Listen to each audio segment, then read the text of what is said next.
भूतिया कहानी इन Hindi moral story. एक समय की बात है, एक छोटे से गांव में मोहन नाम का एक आदमी रहता था। मोहन बहुत साहसी और बुद्धिमान था, लेकिन उसे भूत प्रेतों पर बिल्कुल भी विश्वास नहीं था। गांव के लोग हमेशा उसे चेतावनी देते रहते थे कि वह रात को बाहर न निकले, क्योंकि गांव के पास एक पुराना खंडहर था जिसे लोग भूतिया मानते थे। लेकिन मोहन ने उनकी बातों को हमेशा मजाक में उड़ा दिया। एक दिन मोहन देर रात तक अपने दोस्त के घर पर बैठा रहा और जब वह वापस घर लौटने लगा तो रात काफी गहरी हो चुकी थी। रास्ते में उसे वही पुराना खंडहर मिला जिसके बारे में गांव वाले उसे चेतावनी देते रहते थे। मोहन ने सोचा, मैं क्यों डरूं?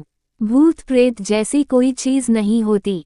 जैसे ही वह खंडहर के पास से गुजरा, उसे अचानक किसी के रोने की आवाज सुनाई दी। पहले तो उसने ध्यान नहीं दिया, लेकिन जब आवाज तेज होती गई तो वह रुक गया। उसने चारों तरफ देखा, लेकिन कोई नजर नहीं आया। फिर भी रोने की आवाज लगातार आ रही थी। मोहन ने सोचा कि शायद कोई मदद की जरूरत में हो। उसने आवाज का पीछा करना शुरू किया और खंडहर के अंदर चला गया।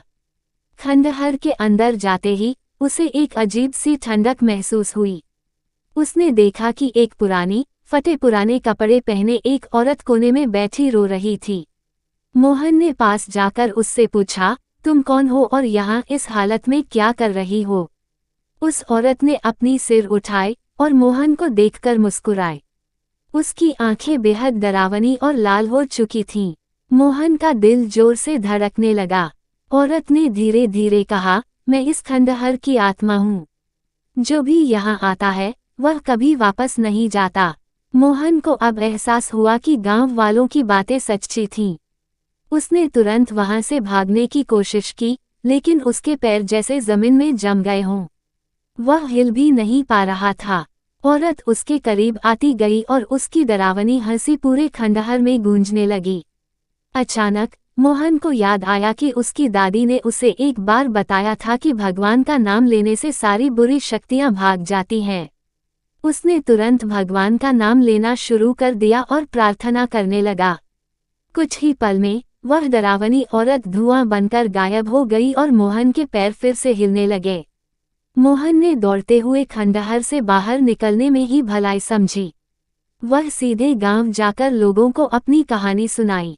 इस घटना के बाद मोहन ने कभी भी भूत प्रेतों का मजाक नहीं उड़ाया और गांव वालों की सलाह मानने लगा। कहानी से सीख, कभी भी किसी बात को हल्के में नहीं लेना चाहिए। जो चीजें हमें नहीं दिखती, वे भी हमारे लिए खतरा बन सकती हैं। सतर्क रहना और दूसरों की बातों का सम्मान करना बहुत जरूरी है।